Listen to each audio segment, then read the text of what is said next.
Okay, welcome. So let me do this for a moment.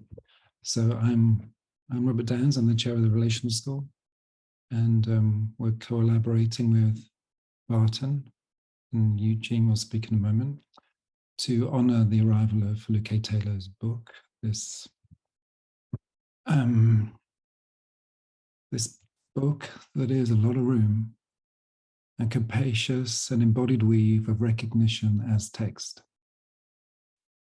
Books are sometimes bodies that receive us, make us, color us in. Books can do all of that. They are sentient beings, in my view. They are life, and they give life as they offer inscriptions to an interiority so that it can know itself and others more honestly, more intimately, more critically. We need books like yours, Foluke, to show us what is possible in our own minds, to know the possibilities of truth that insists on a telling, despite the wounds and scars of getting by in what you call Babylon. And I think that this book is welcomed deeply because it is implicitly, as is Black feminism, relational. And the Relational School was founded to study relational theory back 20 odd years ago. And this text is an arrival of a Black feminist particular into that body of work. And this is why we are organizing this event this evening, to honor this formidable piece of work, jointly with Eugene. Now, where's Eugene? Who's going to say a hello from BAATN? I should have given the panel numbers so we could find each other. Here we are. Oh, yeah. Are they? Hi, Eugene Ellis. Thank you, Robert. Yourself.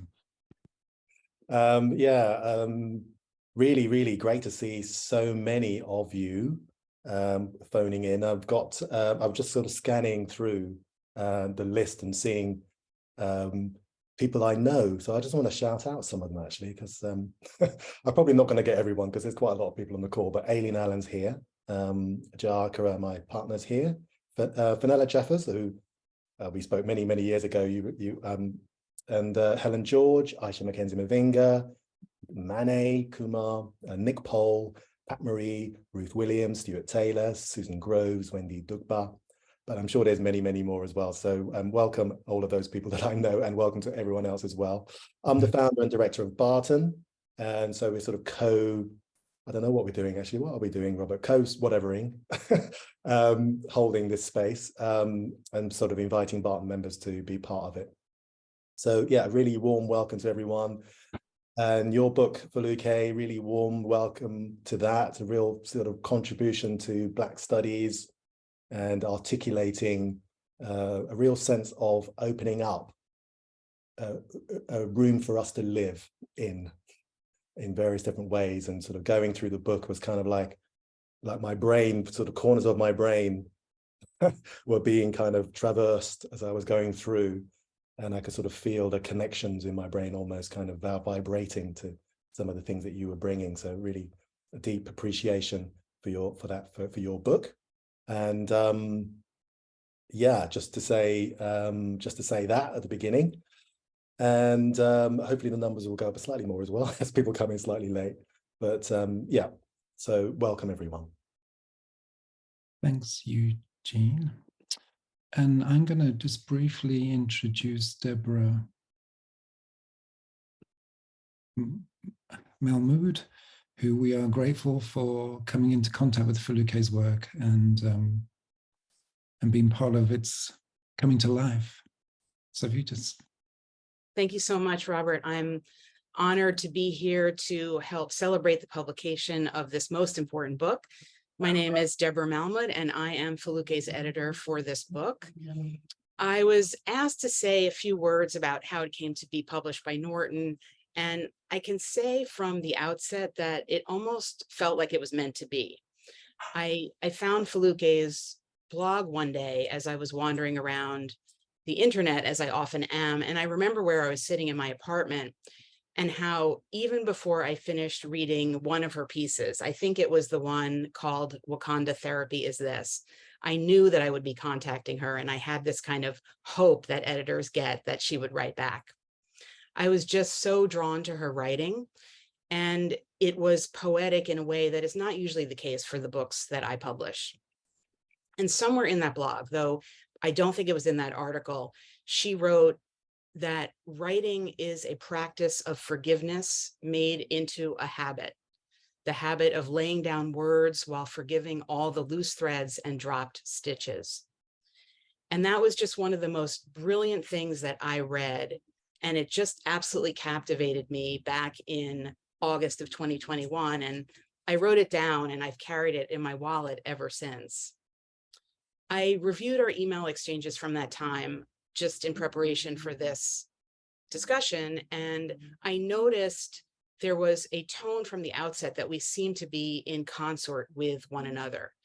She had written material already that was forming itself into a book and was open to talking about it, and I had a real desire to provide her a platform to share her work in the way that made sense for her. And I felt that though we came from different backgrounds and places, I remember we connected over being moms and just caring so much about the written word. And the feeling of those emails is very strong and reminds me of that time. Book editors don't often look over the physical books that they publish, at least not in the sense of rereading them line for line once they're physical objects. We're dealing with the manuscript, really. But in preparation for this talk, I did that. And one of the many things that stood out for me is how the work itself meets pain and struggle with joy and art and beauty. And that is just an incredible kind of response. And it's so true to one of the running themes of the book, that it is a Black feminist ethics of care. I would say over the course of my career, I've edited and published about 600 or 700 books. I don't keep track anymore. Collectively, I believe in the good that they do and the difference that they make, yet most of those books are not what I would describe as literary or poetic, and none of them contribute to an artistic discourse the way this one does. Somewhere in Unruly Therapeutic, Foluke says that the point of writing is not to become an expert, but to tell stories that call to be told and to get into conversation with them and to find out what they know. She continues to say that writing with others helps and that therapeutic collaboration helps. I'm so proud of the collaboration that my colleagues at Norton and I have had with Foluke in service of this project. So happy to have been able to work with her directly myself, and really excited to hear what everyone else has to say about this marvelous work. Thank you so much for inviting me to participate. Thank you, Deborah. Okay, we move that one. So now I'm going to introduce you to Laura Sheeha, who is at Spotlight, who's going to kind of hold the rest of the evening. And Laura Sheeha is a decolonial and abolitionist feminist psychoanalytic practitioner and political activist who lives and practices on stolen and occupied Pamunki, how do I say that properly? Land in the settler colony of the USA. Laura is committed to a liberatory, and she really is, and revolutionary psychoanalytic praxis and world that is underscored by global solidarity communities and living rooms. Thank you, Laura. Thank you, Robert. أهلا وسهلا بالجميع، وشكرا لكلكم لوجودكم، وشكرا أهم شيء لأختي فلوكي على هيدا العزيمة وعلى رفاقتك هون معي. Hi, everybody. Thank you so much. I can't tell you how much of an honor it is for me to be here to celebrate Foluke and celebrate the gift she's really given us. And I don't say that lightly. I had the honor of sitting with this book pre-publication, and I can say that it is truly one of the brightest moments of an entire year, and one that really breathed light and life into spaces that felt dark at some points. And just a reminder, I am not a pessimistic leftist. And this book was a love letter to the world and to our collective being and our imaginaries and our lived possibilities. And so I'm here to sort of MC us tonight and make sure that others also have the ability to speak what your words and what your presence and what your friendship and sisterhood means to all of us, Foluke. I'll start by saying that I met Foluke online, which seems to be something that happens nowadays for those of us who don't live in the same spaces. But I just want to speak to those beautiful moments that happen sometimes, right? When you're in a world and you meet someone and you encounter their brilliance and their movement and their breath in a way that absolutely lights up your soul. And yet soul fires in a massive knowing, right? And it feels like an old knowing. This happened when I first met Foluke online in an event that was for Lynn and Mariana's book. Actually, Lynn will speak later, and Robert was there as well. And this happened in defiance of borders, which is really important about this work that you've gifted us. In defiance of categories that oppressive systems rely on to make themselves known, and in defiance of all the ways that colonial seizure and stealing often take from us. Foluke brings it back, right? And meeting her there, she brought it back for me. It was like re-seizing what's stolen from us. And she brings it back to all of us in the form of this book. She brings it back to life worlds and life making, which is what is the heart of this book for me. So it feels fitting as I myself feel dislocated from my own motherland and my mom on stolen land of the Pamunkey people that I'm drawn to read briefly before I introduce Foluke from chapter 8. And chapter 8 is called Motherlands, Looking for Who Made This Mess. And for those of you who want to follow along and have this book, and if not, go out and buy this book. It's on page 134. And taking a quote from Jennifer Nash, Foluke's, the quote that's really important is, Black motherhood is synonymous with self-making, world-making, creativity, spirituality, and utopianism waged in the face of anti-Blackness. To me, here, Foluke goes into reflections on abolition. And she says, an abolition is not utopianism. An abolition is not about tearing things down, about presence, not absence. An abolition is not utopianism. Abolition is nonviolent presence. Abolition is not utopianism. Abolition is disarticulating crime from punishment. Abolition is not utopianism. Abolition is seeing the futility of trying to solve social problems with punishment. Abolition is not utopianism. Abolition is questions of danger, where it lies and who it affects, who and what is dangerous to whom. Abolition is not utopianism. Abolition is using our social imagination. Abolition is not utopianism. Abolition is mothers who do not want to beat their children. Is that utopian? Or have them detained or imprisoned? Is that utopian? Or see them executed or drowning as they move toward living? Is that utopian?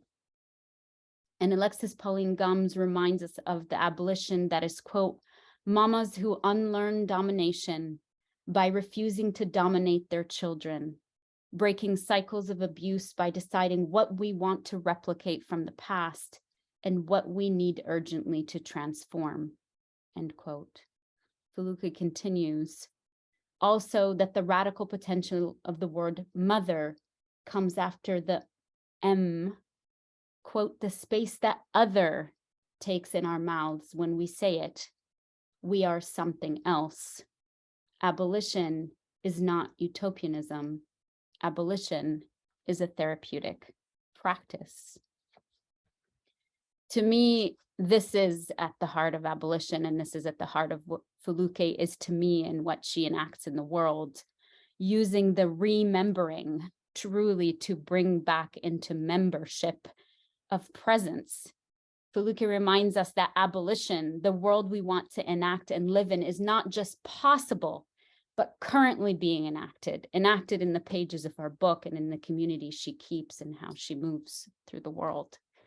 This is not just imagining and freedom dreaming, even though that's a centerpiece of this. It's being, moving, coming into emergence. And that's how I see our doing and engaging today. And no one better to do that than the incredible human, sister, therapist, writer, teacher, and parent, and also author herself, Foluke. Thank you so much for bringing us into conversation today.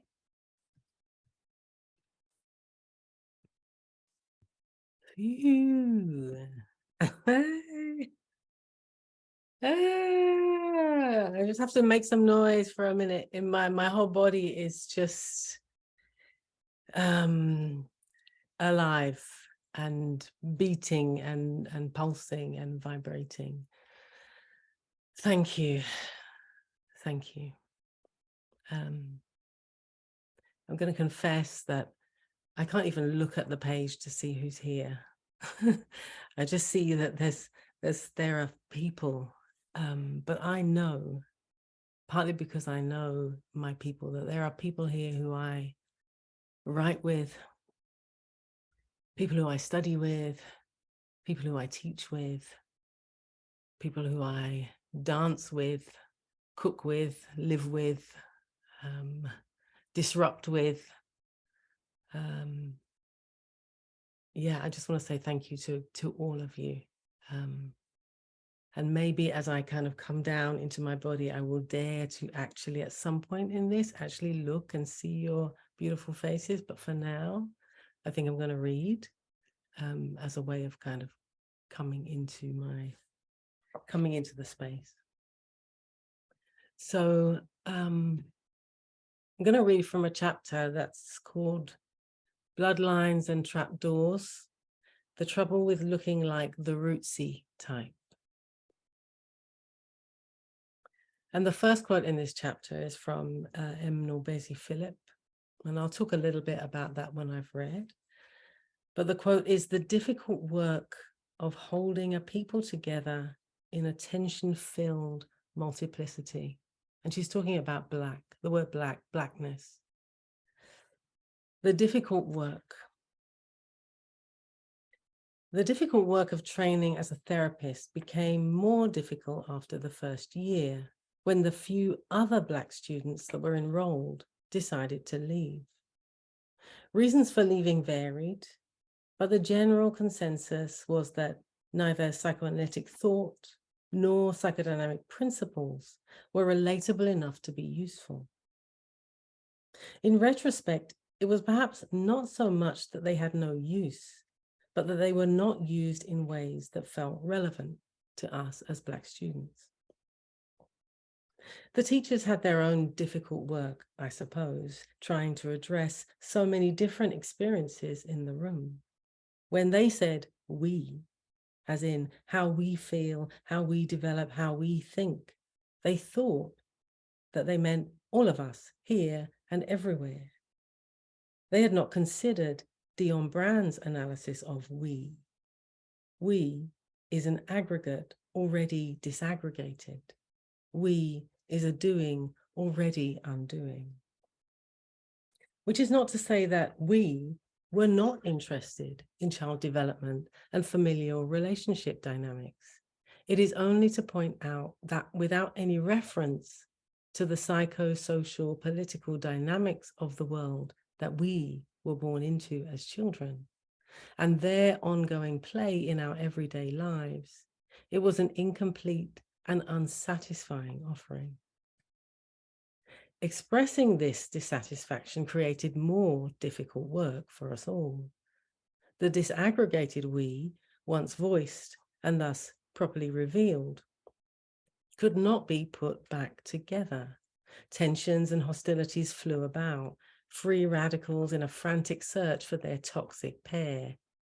It might have been read usefully through a psychoanalytic lens, but we were all, including the teachers, I think, too deep in our feelings for that. We, the Black students, felt accused of speaking Black being into the space as a distraction, that our mentioning of race was off topic and veering away from the real subjects of psychoanalytic thought, a child, his mother, his father, their white nuclear family, that we. These subjects were presented to us as though disconnected from and uninterested in the conditions and events as they existed and happened outside of the small orbit of home. As they were presented, these subjects knew nothing of Black life and were careless about it. It felt like a proportionate response to not care and refuse to know about them. It was a standoff of sorts. If they did not see the relevance of slavery and its afterlives, I did not see the relevance of Oedipal fantasies. Now, I'm much clearer that the difficult work of ego development and self-individuation and the difficult work of remaking self in an anti-Black world are not separate. And they were separated. And in the separation, we hated each other. And some of us left, of course. The aggregated we, by the fact of its undifferentiation, is also indifferent. It is not prepared for the difficult work. So I wanted to be grateful and express gratitude. I didn't want to be grateful. I am grateful, and I want to express gratitude for all of those who attend to and reckon with this aggregated we and disaggregate it. Reckon with it, meaning acknowledging the reality of it, being mindful and willing to study it, willing to see and feel what is and is not there, and name in that so easily assumed we. Reckoning meaning staying with the trouble, developing the capacity to see the trouble, continuing to see it when we would rather not. So I'm grateful and calling for more seeking and seeing of the ways that we are all implicated, more seeing and seeking of the things that need to be undone, and the ways in which we must undo ourselves. And it is difficult work, ugly work, beautiful work.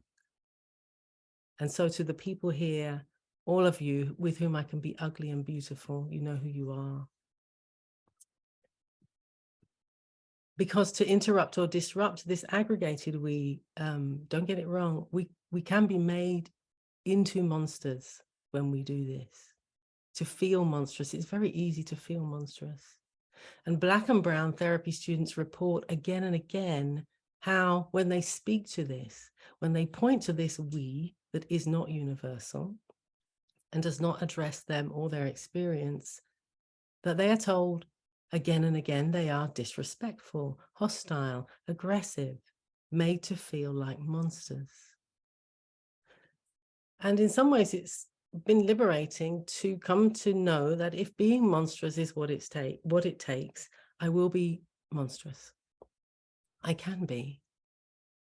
But more liberating still has been the company of the many writers and scholars and activists, some who are here and many whom I've written with in the book, who offer me and us language, because the gift of language, which provides descriptions of this context that I'm talking about and the experiences, but also because it offers them as beauty, with beauty, it also provides the kind of compassionate holding that our therapeutics require.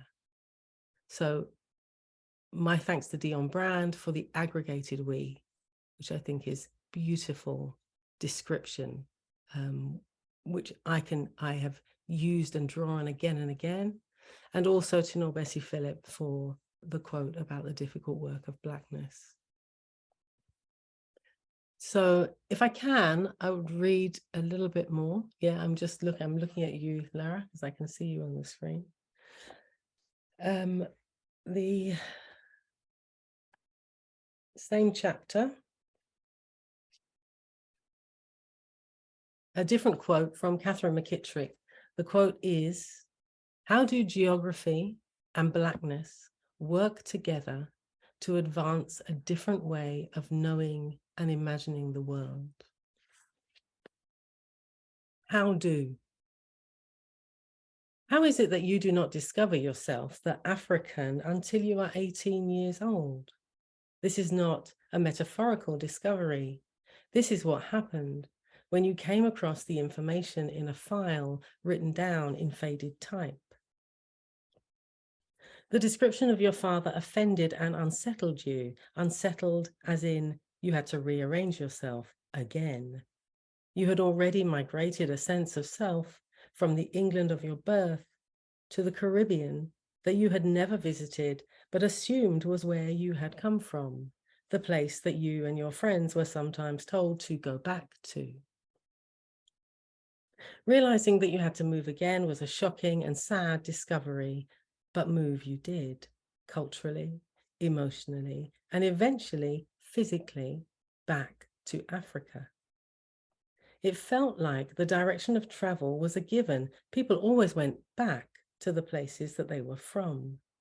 As Black descendants of the New World, the powerfully symbolic, mythological space that was also a vast, material, actual place, Africa, was the longest back of all. But how do you go back to Africa? Geography and Blackness. Mamaland, an affectionate name for the geographical space that we know as Africa, a central geography of Blackness, a region in which I might locate a religion wide and wild and welcoming enough to have me as a member of its congregation. 2003, day one of our homecoming, the morning after arrival, and it is my imagination that is wild. I do not recognize this sound, have neither image nor word for it. If it were cockcrow, I could find a place to put it at 5 a.m. The crowing of a cock would be a more fitting opening to this story, the metaphorical dawn of our new lives in Africa. It is not cockcrow. Shh. Shh. The thing making the sound seems to be dragging itself across the sandy earth. Something reptilian, heavy-tailed, long-tongued, some hissing thing, something dying or murderous. We are playing in the dark, of course. These imaginations have been raised to run wild as they conjure an Africanist presence. If I imagined myself immune, I was wrong. Here, I sit on the bed, knees drawn into my body and cotton sheet bunched up to my mouth, imagining the unknown terrible outside my window. Work together. The unknowns work together, the strange sound joining with yesterday's dark. I recall that the sudden nightfall startled me, the way it dropped down and snuffed out both the day and the euphoria of our homecoming arrival. The darkness felt too close, an opacity that stared while refusing me permission to look back, the one-way mirror of night without streetlights or visible moon. Shh. The sound and all my imagination have stretched. Realizing the need to take myself in hand, I edge toward the window and press my face up against the louvers. I have to squint hard to see what it is, the source of the sound, though it is directly in my line of sight, in motion and coming my way. Doubled over is not a reptile or a dying thing or a bird, but a woman. Though there is something bird-like in her posture, the way she is folded down over her legs, the pigeon steps she is taking across the sand. She straightens her back to stand and look at me. There is the briefest meeting of eyes, while she knocks the ends of her broom into alignment with the flat of her hand before she refolds herself and returns to her work. A hand, a fitaram, a broom, and the earth work together to terrify the foolish. Duppy no who for frighten. To advance a different way of knowing. I remember that I watched her, the woman whose name I will find out is Kanku, for longer than I understood a need for, and that when she disappeared around a corner, I studied the repeating patterns twirled into the sand, the wake that she had left behind, a fragile cursive script that I could not decipher and which would not survive the day. It is a memory that can still, though many years have passed, embarrass me.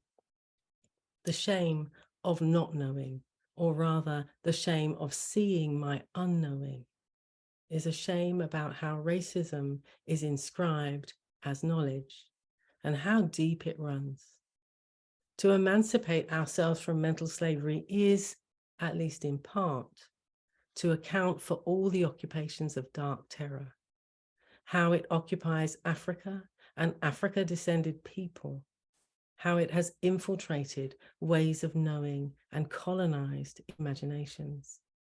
We come together, Blackness, geography, diaspora, therapy, wishing to advance a different way of knowing and imagining that is less afraid of the dark. Your imagining begins in the dark, in the before a cock crows, a cliched beginning, before the triumphal heralding of a new day or a new world, in the before imagination, a woman holds the broom that moves you all across the sand. As she goes, she writes a text in the earth. The world of my therapy training was a limited geography, and not sufficiently capacious for the diaspora studies essential to what Walcott describes as, quote, a full understanding of the post-Columbus world. We cannot address our psychological experience of, and as part of, this world without considering the complex entanglements that are its legacy. To believe that we could seems naive at best. A partial view from a specific location, Enlightenment ideas emanating from Europe, for example, cannot, while failing to consult views from elsewhere, continue to imagine that it constitutes enough knowing for all life. In the world of my therapy training, imagination was not required, but in the world of my therapeutic practice, it is a key requirement. Because largely we come into the room aware of how we are imagined out there as drug dealers, single mums, deadbeat dads, as the ones who clean up and drive and serve, as the backward and underdeveloped, the ones who need to catch up. The words are one-dimensional. They flatten imagination. We think we have to escape them, run, work, try harder. The imaginative task, the therapeutic, is not to imagine away, but to imagine as well, also known as. In the world that names you according to its own limited imagination, what are your AKAs, also known as? In this unruly room, we can experiment, compose lists, poems, songs, multiply our names, begin to inhabit them more fully in the world. Thank you. Thank you so much, Foluke. Imagine as a well. I'm going to take a deep breath. So I welcome you all to take a deep breath with me.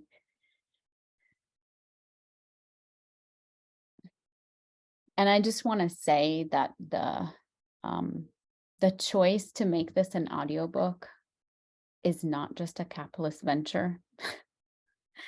We need Foluke's voice. So when you said you'd read more, I feel like I scanned people's faces and just sort of like, yes, please.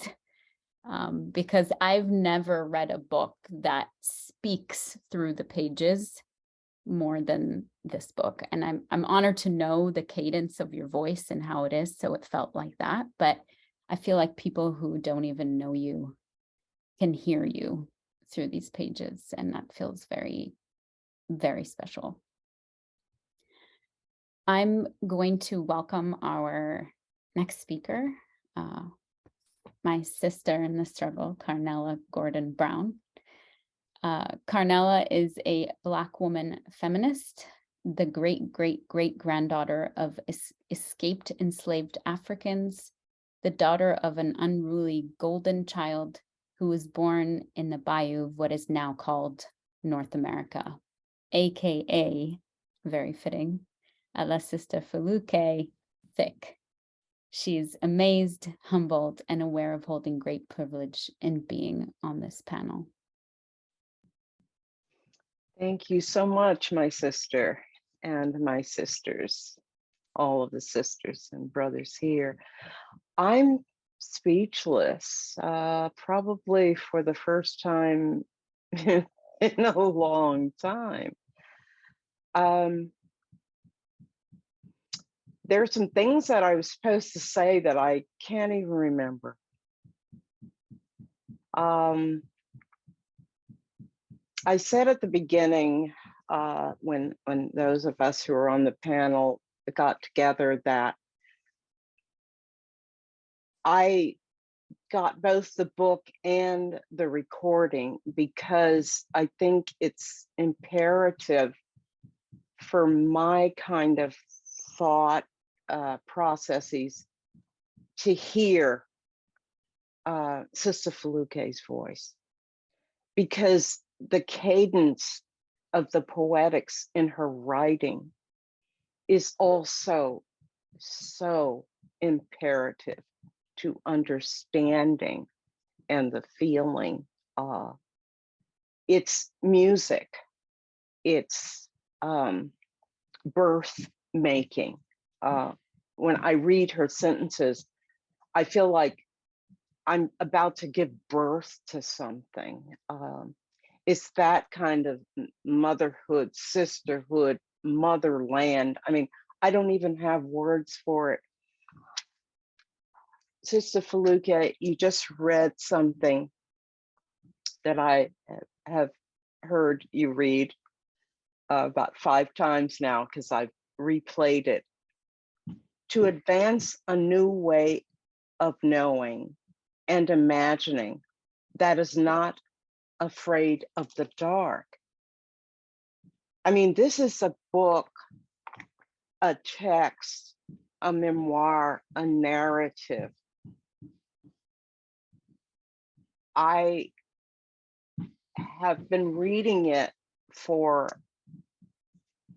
2 weeks now, and I have to keep reading things over because each sentence gives birth to this new awareness, this beauty and joy in light of a juxtaposition of the deepest kinds of acknowledgement and awareness of the painfulness of some of our lives.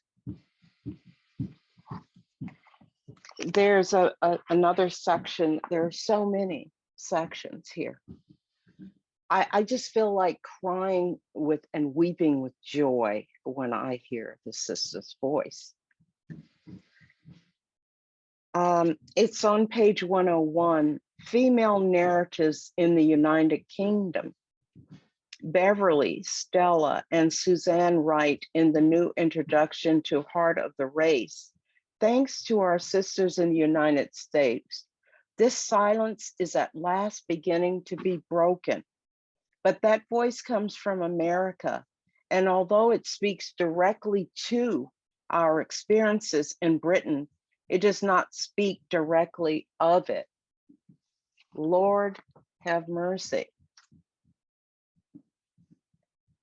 You speak so directly to a sister's heart and soul. I mean, this is a book, text, piece of literature that is going to save lives. And I say that in all sense of the word. It will save lives. I feel as though it's already saving my life.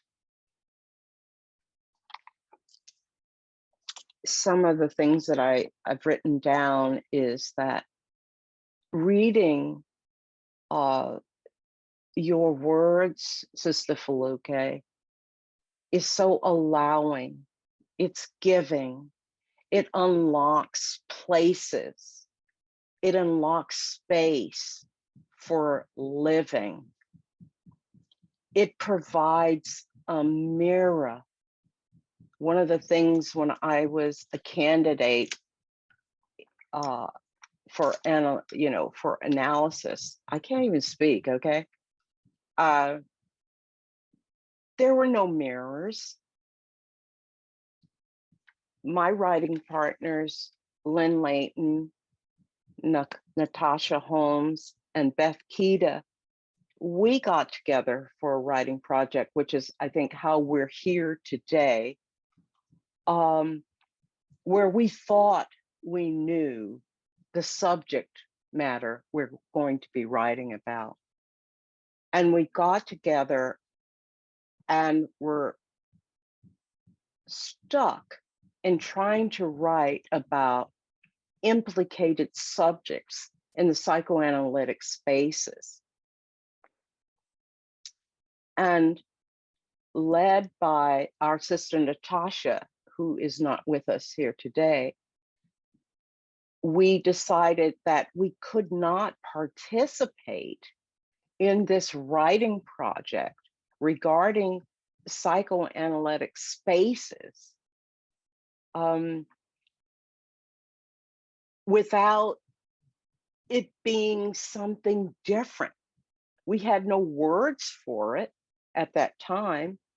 We did not have Sister Foluke's book, but we persisted and we did finally come up with a piece, but with demands.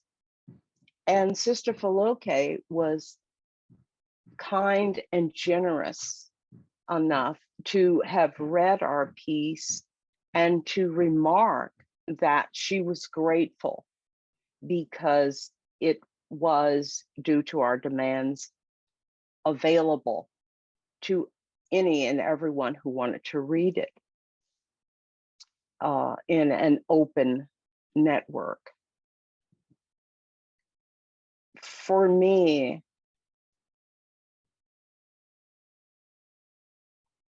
what hit me right away in reading your work, Sister Foluke, was the disaggravated we that you speak of. And so much of what you say about the we and this advance of a new way of thinking and knowing, I had absolutely no words for, and I still don't. I'm still grappling with it, as you probably can tell, but I want to share with you what I created after reading and talking with you and thinking about the project that Lynn and Natasha and Beth and I worked on. And it's this: working in these areas that are unknown within a frame, a supposed frame, And where we had to work was in areas that are also not just Black, but unseen. This is a heart actually here, but you can't see the other parts of it. And that is what I had to do because I could find no words, no new words to formulate the thoughts and the feelings that have filled my heart with your work. And I thank you. I'm amazed by you. And I'm so humbled to be in your presence. Thank you so much, my sister.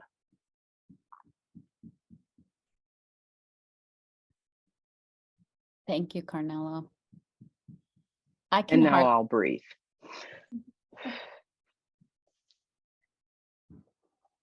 hardly contain how giddy I feel. And I hope you all feel the vibrations too. And Carnella, thank you. And I think this is enacting in real time the defiance of borders, the defiance of knowing in the ways that we're taught can only be known.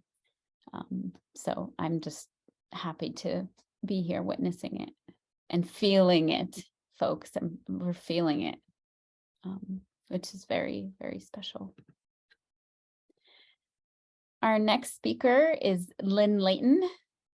Lynn is the daughter of two middle-class Jewish parents who grew up in an anti-Semitic small town where they barely passed for white. Seeking to pass better and escape anti-Semitism, they chose to raise her and her brother in an exclusively Jewish segregated neighborhood. Socialized to be a nurse or teacher who would marry and be subordinate to a nice Jewish doctor, she turned to psychoanalysis to heal from wounds of sexism. She's honored to be here among her unruly co-author sisters whose wisdom, courage, and generosity are helping her belatedly reckon with her implication in racism. Thank you so much, Lynn, and thank you for introducing me to Foluke too. I cannot tell you how happy I am to introduce as many people as possible to Foluke, all the people I love, my sisters in unruliness. It is hard to find words, but because I need always to bind my own anxiety, I still aspire to more unruliness. I did write some things down.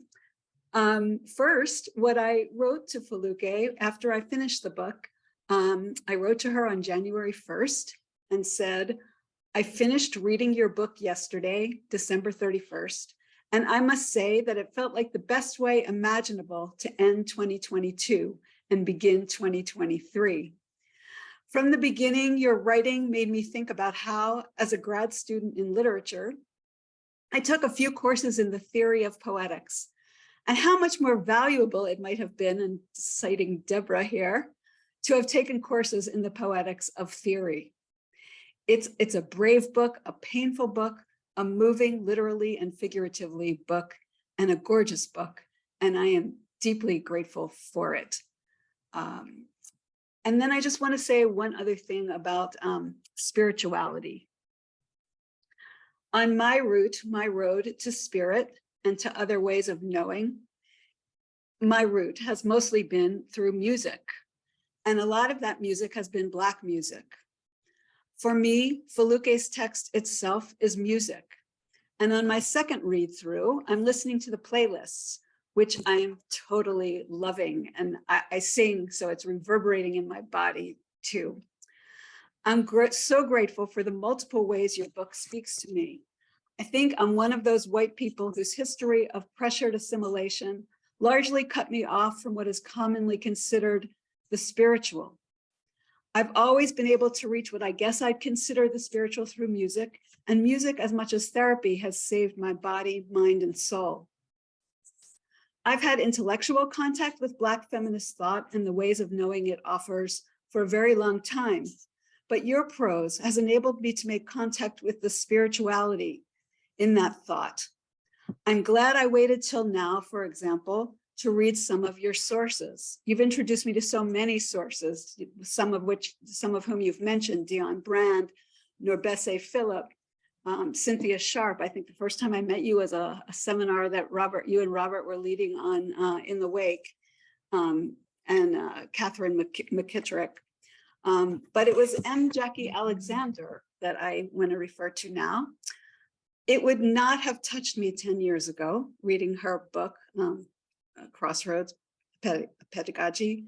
But I'd also have to say that as well as reading Black feminist thought and play, my new roots and roads to the spiritual have come from the amazing opportunity I've had and opportunities I've tried to make, to hang out with, spend time with, listen to, learn from, work with Black feminists and Black activists like you and my sister Unruly's, Arnella, thank you.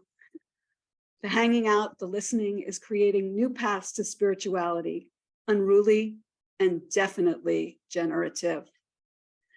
And just one other thing on remaking our institutions. I was struck by so many of your words, how the models have abandoned us and how we have used your and Robert's thought in our own institute to work with a disorientation to start anew. Yeah, we're just, and listening to you speak about your critique on diversity initiatives, and just wanted to end with a toast to critique. Thank you.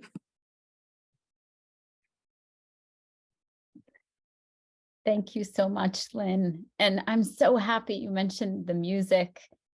For those of you who don't have the book yet, Foluke, in her abundant generosity, also at the end of each chapter, leaves us with a playlist.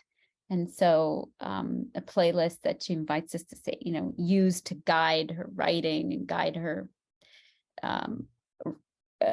thinking and interaction with the words that she gives us. So that's another layer that's just enacts, again, another way at Black feminism, otherwise, as Gail Lewis also introduces us to. All right, next is Beth Kita. Beth is a clinical social worker in San Francisco, California, where she thinks, teaches, and writes about the relationship between racial capitalism, trauma, and incarceration from a psychodynamic perspective. Beth has spent much of her life trying to understand the impact of inequality on others, and is now spending more time trying to understand what such a disagreeable mirror reflects back about her. Go ahead, Beth. Thank you. Thank you so much for inviting me to be here. It's really an honor. And I'm like, oh, that's like what you say, but I really mean it. It's just, I feel a little overwhelmed by that. So I was thinking about this thing about not having words, which I'm hearing from other people that they're also having that experience after reading your book, Foluke, and listening to you speak and being in the presence of how you think and feel.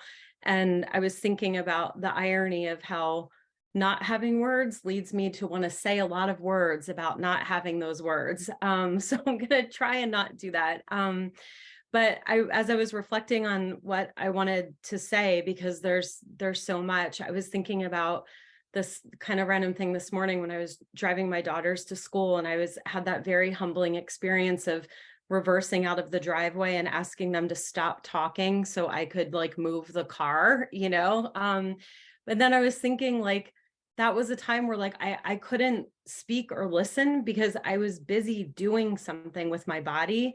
And I started thinking about this book and how it felt like when I read it, I was being like rearranged internally. And there was like so much happening. I can't speak at the same time that all that is happening. And it made me remember this book I read a long time ago about a house that was bigger on the inside than it was on the outside. And the book was about like rooms within rooms that would open up and staircases that would appear and other spaces that would somehow be there despite the outside of the house staying the same size. And I feel like that's what my insides feel right now. There's just so much being rearranged, and I feel like excited and scared and just so like I don't know, joyous about the sort of more lifeness that your book and way of thinking and feeling brings. So thank you so much for writing it and sharing it. And I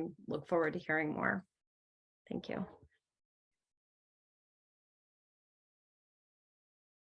Thank you, Beth. I love that. I love that house, and I'm looking at Foluke, and I know you love that too. The expansiveness of it, and sort of just, you know, going back to Foluke's book, the legibility of house, of object, right? And how we become constricted if we're contained by the structures that colonial and sort of white supremacist readings of things are. Like, why couldn't a house be bigger and more expansive? And what does it mean, you know, when we sort of start to think about form and expansiveness horizontally? So I'm loving that. I'm vibing with it. So I thank you, Beth. Moving on to Eugene. Eugene is a psychotherapist and author of The Race Conversation, and the director and founder of the Black, African, and Asian Therapy Network. His parents moved to the UK from Jamaica in the 1960s, and he was the first of 5 siblings to be born in the UK. After he was born, his 2 eldest sisters joined them, having been born a few years earlier in Jamaica and having stayed temporarily with grandparents. He grew up in a multicultural environment in Northwest London within the cultural narrative of a colonized people just a few generations past. Eugene. Thank you, Lara. Yeah, what to say, and the words as well, just trying to get the words. I just want to say maybe a bit about my relationship with Foluke, maybe to start off with, so I can get a bit of a context. I first met her because she was giving a talk along with Robert from the Relational School at a conference, and it was called Post-Slavery Syndrome. That was the conference, and there was lots of people giving talks, and Foluke was one. And I listened. It was an amazing talk, but it was a world that I kind of didn't really know about, that kind of sort of poetic, language, beautiful language around what she was saying, and what actually her and Robert were kind of articulating, and yeah, it was something that just kind of happened, and I'm just aware of this other way of being. Maybe my brain is a certain kind of brain, and it just doesn't sort of seem to sort of hang on to those kinds of things very, very easily. But and then the next time was when I was giving another lecture, or a few lectures, along with some other people, and Foluke was chairing that. And then along the way, there's just been a few, just kind of the chance meetings. And then she asked me to sort of do a bit of blurb for the book, which I was kind of, oh, okay, that's fine, I can do that. And I read the book, and I have to also admit, it was like a different world.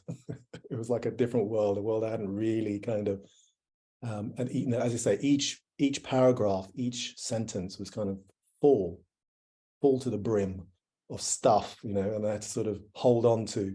I was literally like I was holding on to the sides to kind of hang on. And then I've just been in Jamaica again. I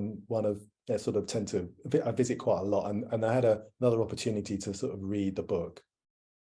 I was sitting on this veranda, overlooking the sea. The sun was, I don't want to sort of make anyone too jealous, but it was a really beautiful setting. And so I was just sort of, again, just reading and just sort of, just taking it in, just sort of taking it in.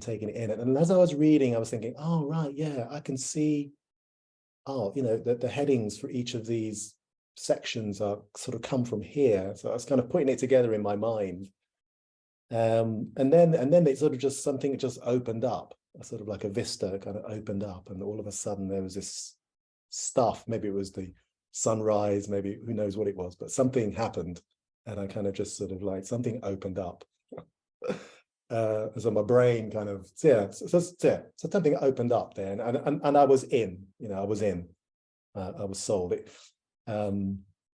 So for me there was a process of entering into that space. And when someone sort of mentioned poetry to me, I go, poetry. But I've sort of been learning to kind of take information in that way.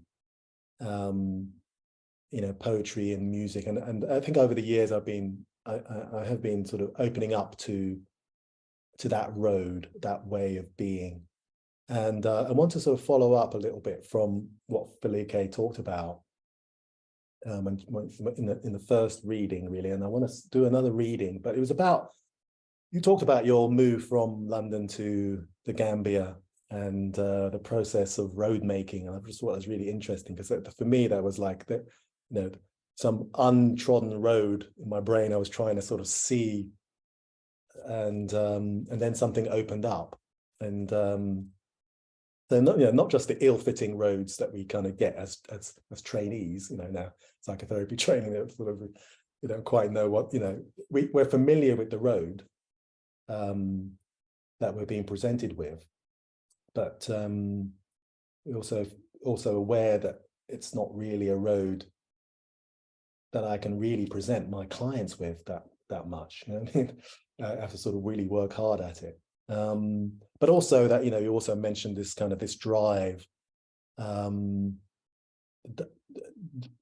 way of learning that me and many of the people, I guess, on this call have kind of been schooled in, also not just gives us a road, but turns us away from the unruly, which might sort of open up these, our own road making. And that idea of road making was really, just sort of opened up something for me. So I just want to read a little bit from the book, and then it's not long.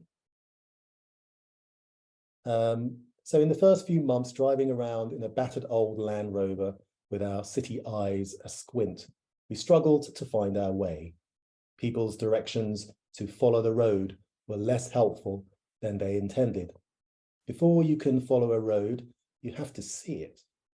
I didn't see it, and I was embarrassed. No matter how kindly people laughed, I have to ask again. Ana yan bi, where is the road? The embarrassment was at least generative, in that it became the impetus for us to keep looking and to look harder, and to have to trust that the kind of focus required would come. City eyes, soft sharpened. Slowly, the road began to appear, pushing up from its camouflage to materialize ahead of us, hiding in plain sight and not really hiding at all. Not if you look again, not if you understand that the road is always in relation. The road is footprints and tire tracks. The road is bush pushed slightly back. The road is flattened sand. The road is others having gone before, where other living has been done. The road lives. Living generates the road. And I kind of sat with that paragraph, or that image of the road. And being in Jamaica, you kind of definitely get to experience that. Very few road signs. You have to, if you're going somewhere, you have to ask someone. So you have to sort of trust that other people know the way and they're going to give you the right directions. And of course they do. They're really, really willing. And sometimes you come to the place where they say the road is, and there's just like a dirt track. That can't be the way to this beautiful turtle cove. It can't be. There should be a big sign, outside and all that. But then you go down the road and you go up and down and you go all around, and all of a sudden this vista sort of opens up and you're in this place. So, I mean, that has been I guess, the process for me really around the book, and that process of there's a road here, and it's really been great to sort of hear everyone else's view, and I'm sure we'll get more as well, about what's awaiting what's awaiting once you make that sort of initial journey. So for people with brains like mine, who don't necessarily come to this kind of way of seeing, being in kind of readily, it's definitely worth making the journey. It's really worth making the journey, and to sort of stick with it. And even people who feel like they know this kind of way of being quite well have had to sort of read it over and over. I wasn't, actually, you didn't mention that there was an audio book. And I think for me, dyslexic as well, so I had to kind of put things together in my brain. I was reading, I want order, I want it to be like this. But it was still okay. It was still okay. And the reading was still created what you intended, Foluke. So, but it'd be really interesting to hear the voice and the cadence and the way of, that poetry is kind of read rather than, spoken rather than and kind of read. And that I'm sure will give more, give more non-verbal kind of information about the journey that you're inviting people to make. So yeah, so I think I'll just leave it there, and thank Foluke again for fantastic contribution to us as therapists. Thank you, Eugene. I love that you're speaking to the anti-colonial and decolonial knowledge and the access that Foluke gives us. Part of the reason in my mind that colonial violence creates roads that are markable is because it's an imposition of a social order, and one that they can't know. They don't know the organic. And so we feel it, see it, and Foluke invites us into that space back again, returns us back there. Next is Robert. And part of what we did is ask folks to say something that feels important for people to know. And Robert, my heart dances when I read yours. So these are Robert's words. Dance. My mother said one Sunday afternoon, "Boys don't dance like that." I said, "This one does." Library. The library was full of books and stories that were suggestions of another life, of other possibilities of mind. I picked up as many books as I could, and I took their promises home. Robert. Yes, to hear your words spoken, very moving.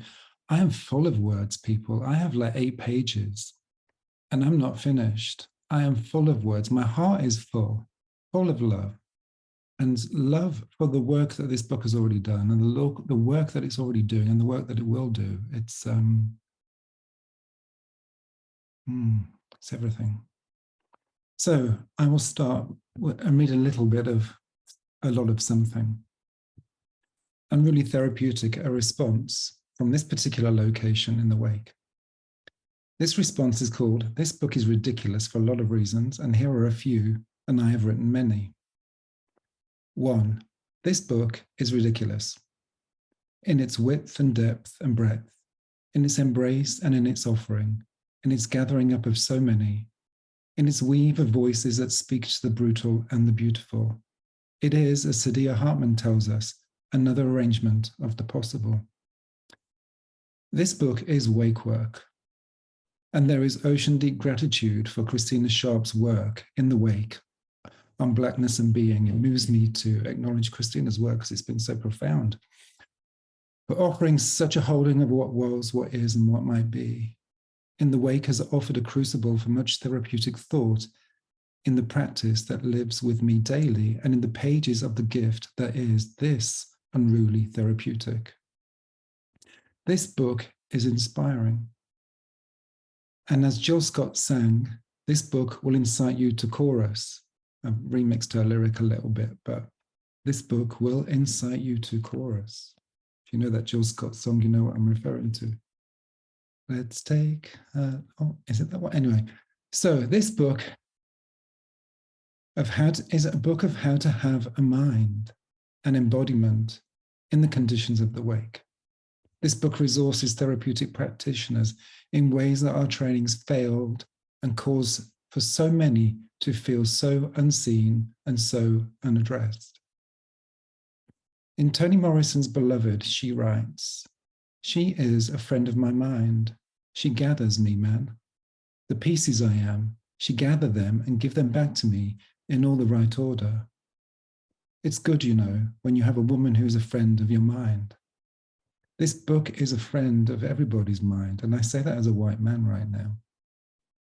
This book is for everybody. It is work for everybody. It is everybody's work. Your book shows and tells us what it is to become a friend to your own mind, to be friendly with other minds disturbed by the weather in the wake, and what it takes to gather up a mind that can contend with the wake in all its forms, as well as make Black life possible, whilst I continue to wonder about making whiteness impossible. This book is work for everyone, where you tell us that these conditions belong to us all. They do. And I wish more of my pigment cousins would unsuture to know this truth that is refused so violently on the daily. These conditions of the wake, of the afterlives of enslavement, and the current lives of anti-Blackness, you tell us, belong to us all. In that belonging, this is all of our work, and this book serves that work of resistance and honors the unruly that began the day John, you call John, you know, John is the white man in the book. My second name is John, so I took this personally. The day that John landed on the coast of West Africa and said, "This is mine."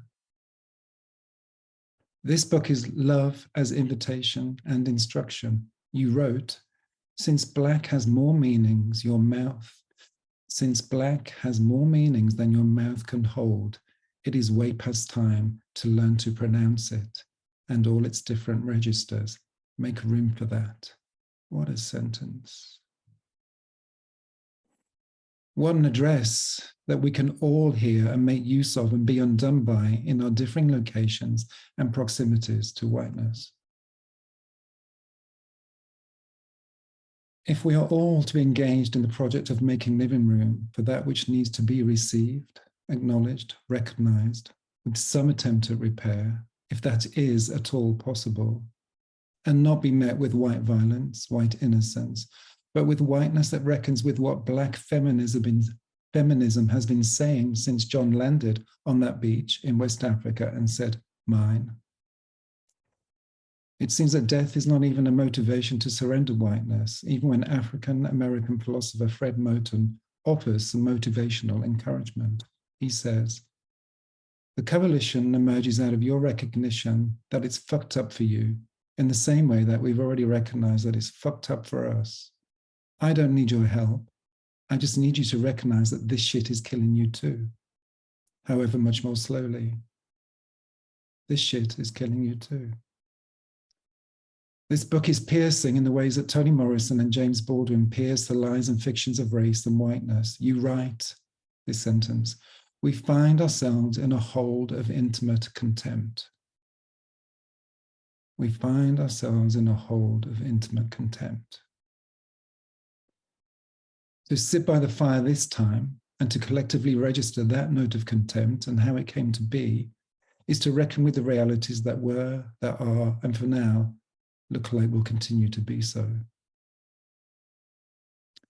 This book is piercing in the ways Toni Morrison and James Baldwin love Blackness and Black people with their fullest of hearts in their words that speak flesh into being and Black life. Your book is a letter of loves and how to love. I fear that my people envy this love. that we witness at times. You know that my people envy this love at times.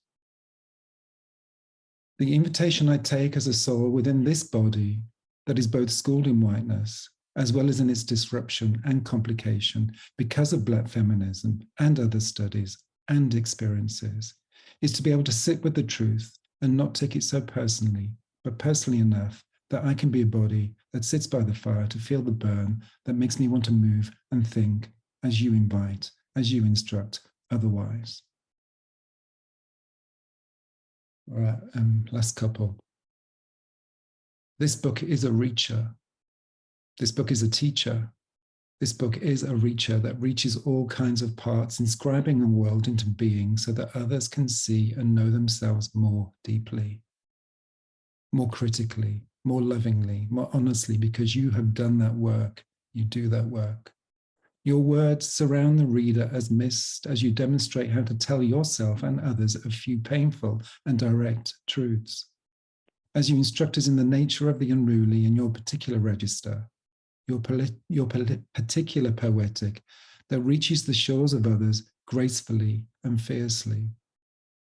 This book is a weave of the theoretical with the poetic, with the personal and the collective, and this weave is essential. This is what Black feminism offers, no hiding, no pretense. Whiteness is addressed for what it is, a lie. Blackness is addressed for the inspiring multiplicity that it is in its insistence of living and creating otherwise in an anti-Black world. This book is home for formidable sentences, such as permission to attempt an impossible redress. I also hear permission to attempt an impossible address. You have addressed. This book is truly bloody ridiculous. Thank you, my dearest friend, for the journey. Your book is ridiculous. I think I wrote that every time you sent me a piece of it. Because it's, yeah, it's ridiculous. Get it? Thank you, Robert. I love seeing your friendship and love seeing the love, which is, you know, pulsates throughout these pages for me. So, and the process of coming into being, what does it mean to share words and process together? So I really appreciate that. We have one more speaker before I turn it back to Foluke. I just want to say that I have been entrusted with keeping colonial time, which is not fun. We have 9 minutes to the time that it was supposed to end. I just want to say that I scheduled an international flight just so I could make this today. So I am so saddened to probably have to leave before wrapping this up. So Robert, I'm going to pass it along to you in the spirit of your knowing Foluke so well and your friendship, but I will be here to listen to Anthea Benjamin, who's next. Anthea is a psychotherapist, group analyst, and supervisor working with children, families, groups, adults, and organizations. She sees herself as a weaver integrating a range of modalities throughout authentic, relational, collaborative work. Thank you so much. Thank you. Foluke, I just have to call out your name. Foluke! Oh my God!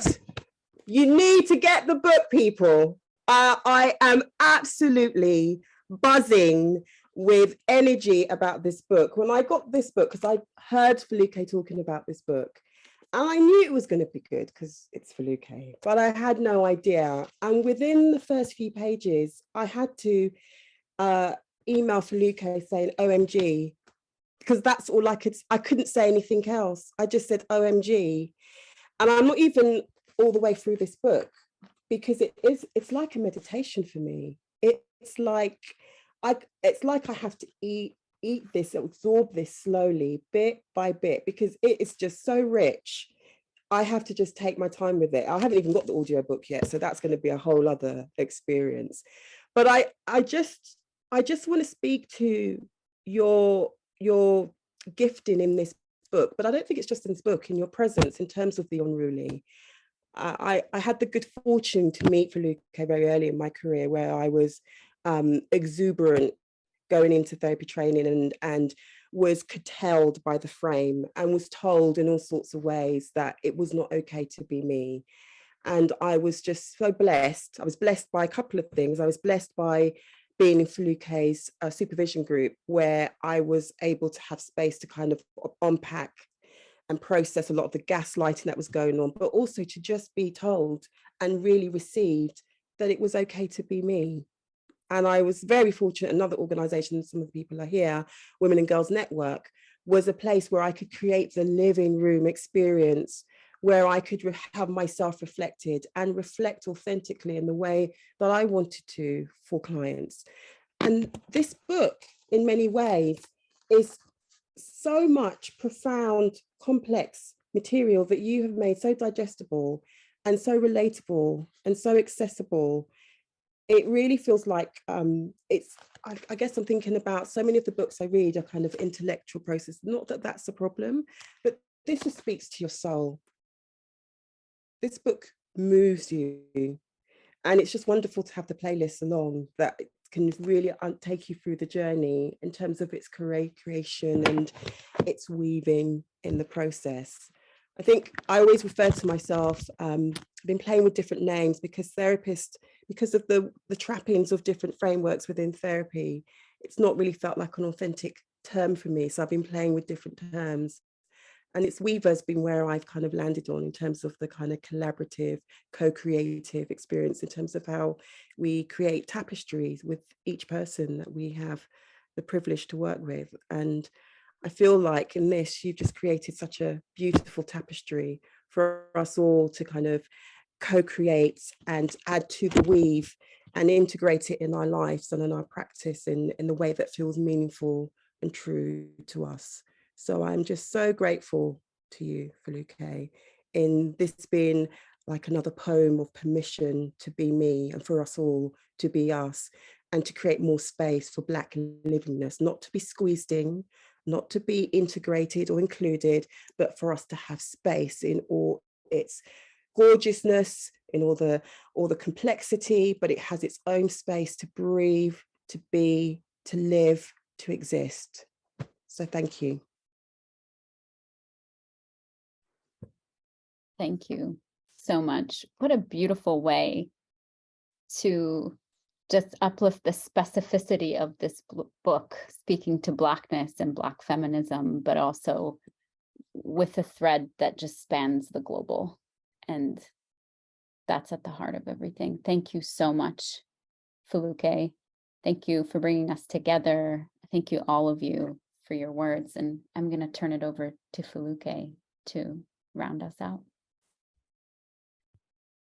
Okay, thank you, Lara. I don't know if I can round us out. I mean, okay, what I've got is a notebook full of kind of things, you know, prompts, writings, just ideas that open, you know, the house with the rooms that you mentioned, like a house that's bigger inside than out. May we make all of these rooms.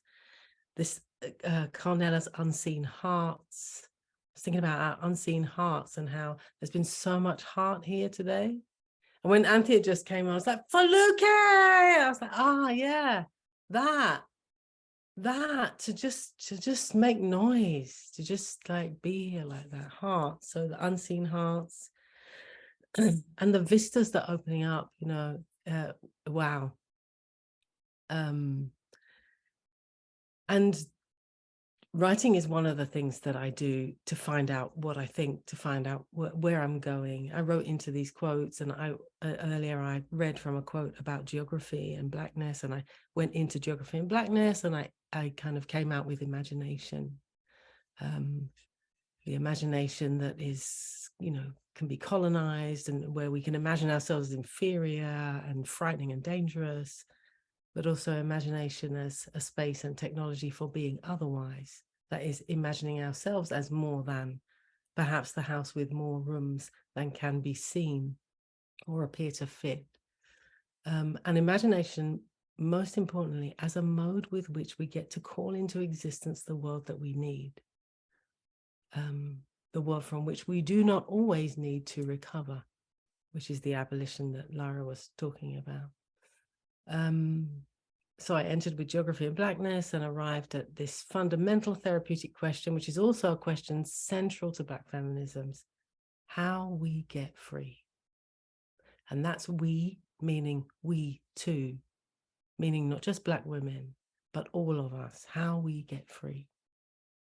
So thank you for being here and staying with the trouble, staying with the process. Thank you, Eugene, Robert, new friends, old friends, new friends, for your generosity, willingness to write the blurbs. Yeah, even if you didn't know how you were going to do it, or even if it didn't make sense at first, that was beautiful what you said, Eugene. Thank you for that. And Robert, just keep bringing me the blurbs every day. I'll always receive them from you, however many you write. Lara, I hope Lara's still here for a minute. I just want to say thank you so much. And today I was listening to a tune, it's not on the playlist, Culture, Natty Never Get Weary. And when I was listening to it, I thought of Lara. So because I know you get weary, you must get weary, but it never comes like that. Whatever you do with your weariness, you remix it and bring it as energy for the struggle, energy that is love, and your that expression, locked arms in the struggle. So may you travel safe wherever you're going to, locked arms in the struggle always. Lynn and Carnella and Beth for answering the call. And, you know, we haven't met in the flesh, but I feel your presence in my flesh and in my body. Thank you so much for the anchor and the support. Yeah, beautiful. And Anthea, well, my good sis, actually, for all keeping it real, the passion, the laughter, and all the freedom that you bring into all the group spaces that I kind of know you as a part of. So I wanted to do a reading. I'm not going to read all of it. I'm just going to read, I think, just 2 little paragraphs. But this is for all of us, although the title is The Term Sister. I want us all to hear this. Don't know whether you think of yourself as a sister or not, but now you're a sister. Sister. Noun. Proper noun, pronoun, a form of address, an endearment, a rallying cry, the way a stranger attracts my attention in the street, a greeting for friends, a title, salute, salutation, code for connection and alliance, a word in the register of a hand placed soft strong against a back, being what holds you up, supports the flesh of you, being all up in your being. Listening to Rochelle Farrell singing, Sister, I'm giving you props, respect, and dignity. And therefore sisterhood. And therefore sisterhood, also a noun and more than that. Sisterhood as states of solidarity brought into being through action. Sisterhood as a doing in the form of citation, giving credit for work done in the loving work of critique. Sisterhood as produced in and ratified by acts of recognition, sisterhood as seeing and being seen, listening and being listened to, feeding and being fed, fighting and being fought for, resting and giving rest, holding and being held, remembering and being remembered. Remember, for instance, how easy it is to lose balance, to do all the giving and forget the receiving. I have received more than I even know how to give. Just thank you to all of you. I don't even know what we're going to do now. I don't know what time it is. I don't know what's up, what's down. But thank you all for being here, and may you stay with the trouble, and may the undoing be good with you, and the unruly be working. And may you feel like you've never had a love like this before. Thank you. Love like this before. I knew you were going to do that. Never knew. In.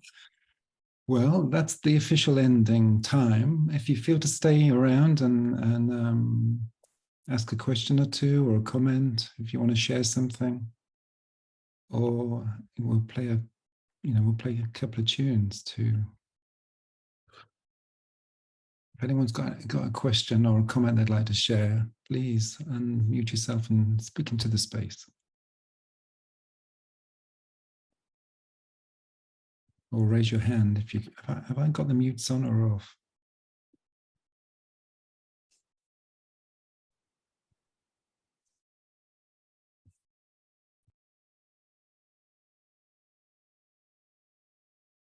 If you raise your hand, I can unmute you. If you've got a question for Foluke or a comment for Foluke. Yeah, Aisha, please.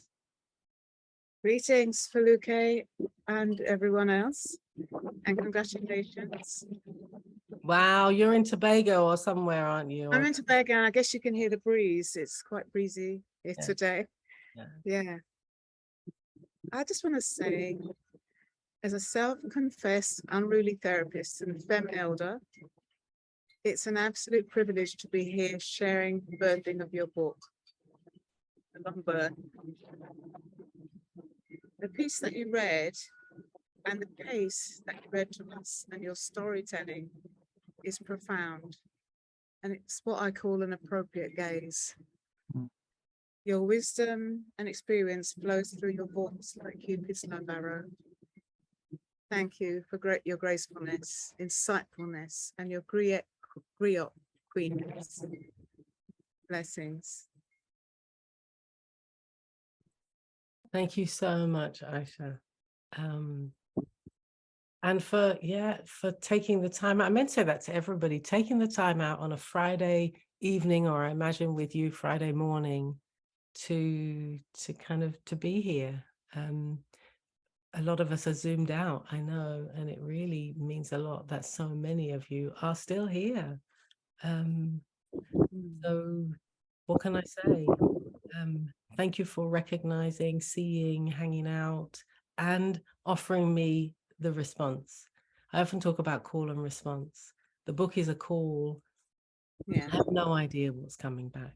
And that's what makes it beautiful to me, this particular gathering, all of these responses.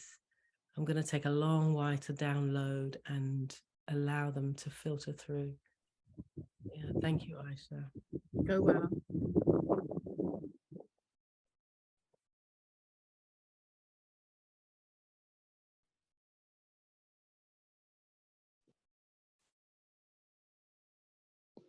Hi, good evening. Good evening, Foluke. It's Dee here. Hi. I was sitting listening to some of the evening with my mum, who's 92. And when she heard Foluke read her piece, she said, "Good girl. I love that." And it was just so beautiful because it spoke to mum. And I was saying, mum, we'll listen. But, I was saying to her, it's about psychotherapy or what, but it's Foluke. And she was like, "Who is this Foluke?" And I said, well, let's just listen. And it wasn't about psychotherapy. It was just about being. And I think that's one of the things in my short time that I worked with Foluke. One of the things I picked up from you is just, again, like just permission to just be. This psychotherapy environment that we're in can be so blah. And I'm looking at this green wall behind me and Mama Africa, we're far from blah.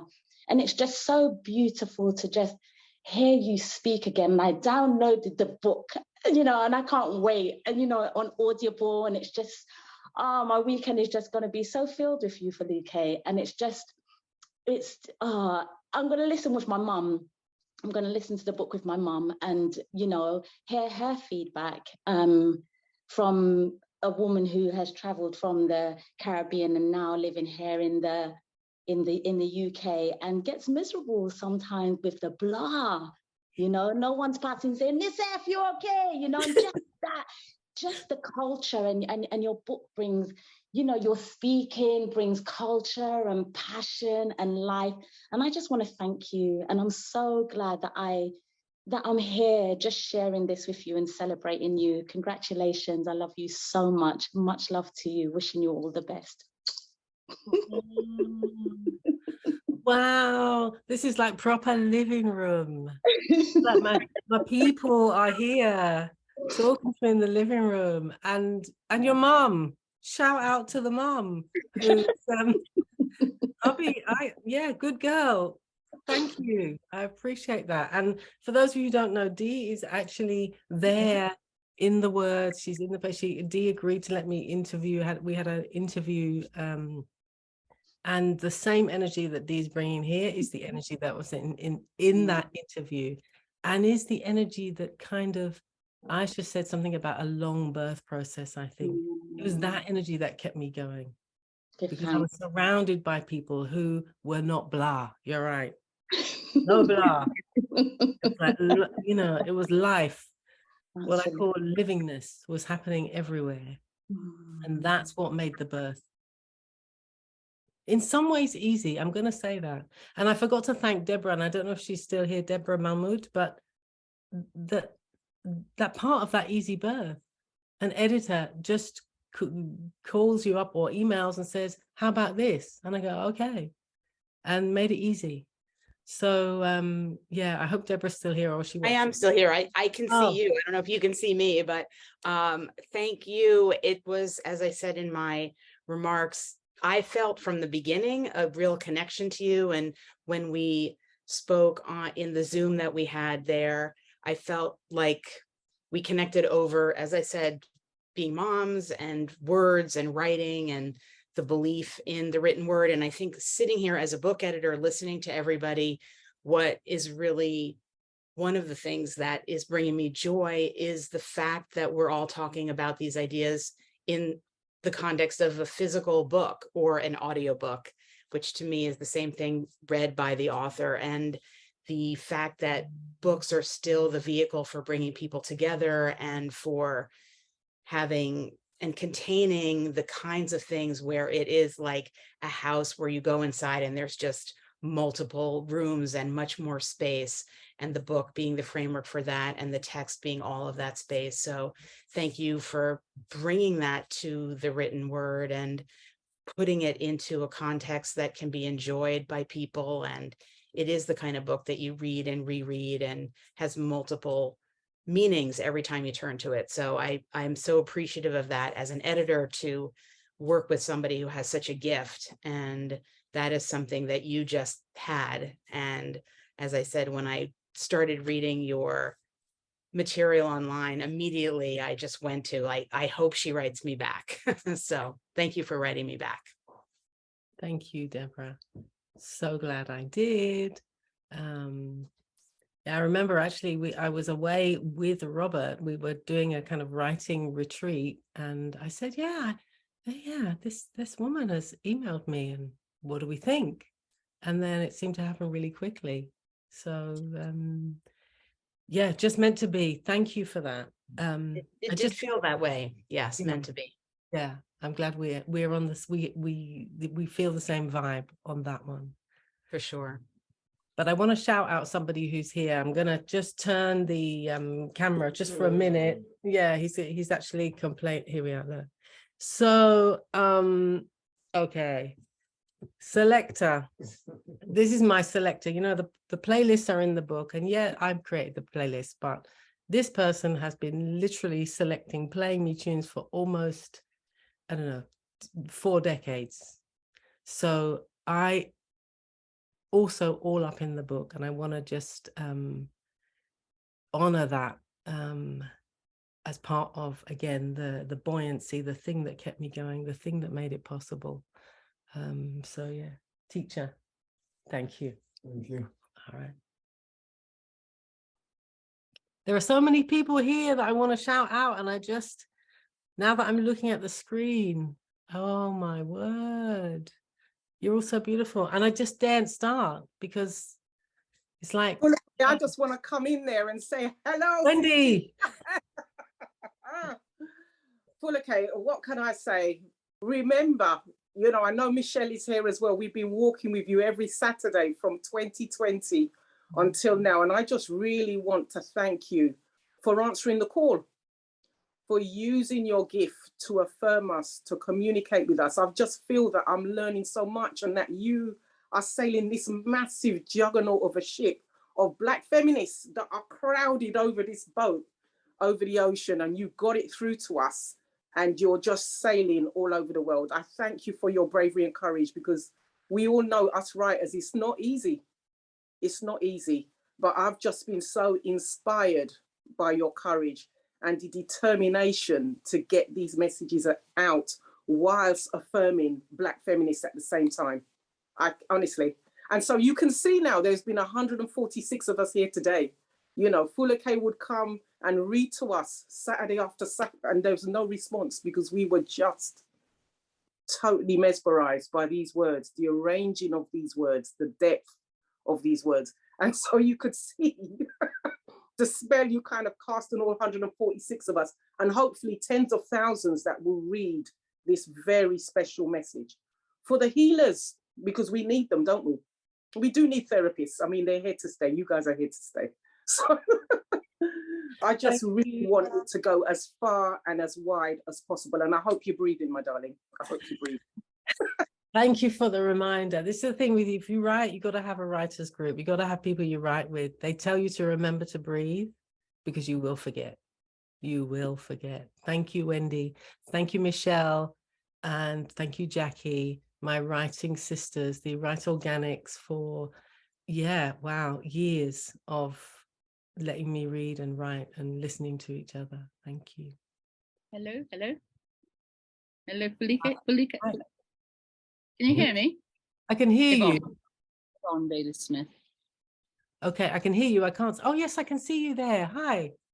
Hi, I just wanted to say, well, again, a huge thank you. I think your book sounds totally mesmerizing. And I think it is a book that is going to be inspirational for everyone, but I think it's a book that every therapist, whatever their school, must read. And certainly the book, I am not practicing at the moment. I returned to practice in June because I'm taking a long holiday. But it's the book that I want to read before I return to practice in June. Thank you so much. I think, you know, people use the word blah, and I think there's a lot of blah in therapy, and there's a lot of dryness in what we read in the therapeutic world. And it's just fantastic to have this new book. I wish I had been able to get my hand on a copy before I got here, but I haven't. So when I get back to London, I shall run for the shops. But thank you so much. And I'm really looking forward to really sitting down and reading it with a fine-tooth comb, as it were. It's brilliant. And it's lovely meeting all you wonderful people today too. Excellent. I agree. Thank you, Yvonne. Wherever you are holidaying, and I'm very honored that you want to read the book as you return to practice.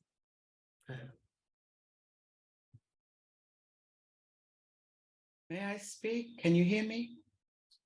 We can hear you. Who is that? Is that you, Moyo? It's Moyo. Yes, it's me. I think I don't know you. Yeah. I just want to say thank you for the love. The book is alive. It's so alive that before I even read it, I phoned up the school and said, every member of your staff team need to read this book if you want a solution to addressing the hideous roots of racism. If you really want to stop giving birth to racism, all your staff members need to read this book. But also, I think it's important, as we're all therapists, if not therapists to ourselves, our cats, our dogs, our mothers, our friends. I think this is a book that will help you to see the pebbles that sometimes can buck our toe along that journey. So thank you for the love. Thank you for giving birth to your 6th child. Well, thanks for outing me here. Like, yeah, with the with the 5 and now the 6. Thank you, Moya. Moya is my longtime sister, friend, and neighbor. literally, you just like, I could walk 3 minutes down the road and I would meet you. But it's really good to see you here in this space. And yeah, thank you for sharing, because I know you're often like there in the background quietly. So it's great to see you on screen, sharing your wisdoms. Thank you. You're welcome. Thank you. Thank you, Foluke. Hey, Aileen. Hello. Thank you so much for gifting us a wonderful piece of work. Thank you so much. You're so talented, so talented. Your words are soothing. They're calm. I had to turn my video off because I just wanted to close my eyes and absorb. I didn't want to stare at the screen and put it on in the last 10 minutes or so. Your words are so calm, and they're profound, and they're creative and rhythmic. It does something to the body, to the soul, to the spirit. And as someone who's also just published, I realize that we can speak about authenticity in so many different ways, so many different ways. And I thank you for your way. This is beautiful, and I will get the book. I haven't got it as yet. I will get the book. And I'm so glad that you've got the audio, because for people with neurodivergent difficulties, that is really helpful to have that particular mode of sharing literature. So well done to your publishers, and perhaps you asking for that too. Thank you so much. Oh, thank you, Aileen. And you know, partly I followed your lead because I think you were probably the first therapist I heard who sang as part of your presentation. I don't know if you remember that. Yes, I do. Yeah, you do like to have a little sing. And yes. I thought, yeah. All forms of communication. Yeah. Thank you. You're welcome. Thank you. Thank you. So there's been a request for a bit of dance. Oh yeah, was it you that made the request? No, it wasn't actually. Okay. But yeah. Can I just say something? My name is Sabina, and Foluke, your book arrived, I think, within the past 2 weeks, and I've been like dipping in and out of it, and I've been like hugging it throughout this entire evening.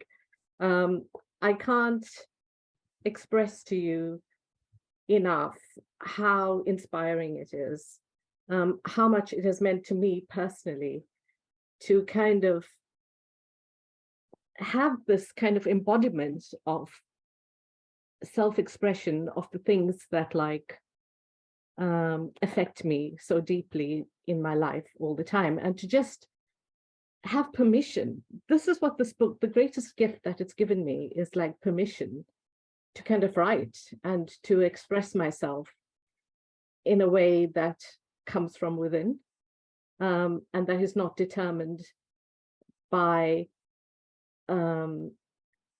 what I am told from without. So yeah, it's beautiful, and I am so deeply, deeply grateful. So I just wanted to say that. Thank you. Thank you. This is really precious. It's deeply, deeply liberating, I think. And that's what makes it so precious. Thank you. It really does something in me to hear that it allows you to write. It's permission giving for you to write. You know, there's a quote in there from an artist, Grada Colomba, that starts with, "When I write, I am not other." And I think there's something about what we can make with writing, and writing not necessarily to publish or because you want to make a product or you want you want somebody else to like it, but writing because you become yourself. you can be yourself. So that's a big gift for me to Yeah. hear you say that you are writing, or there's permission there. Yeah. So hug it some more. I'm going to hug it now too. Yeah, thank you. Yeah. Yeah.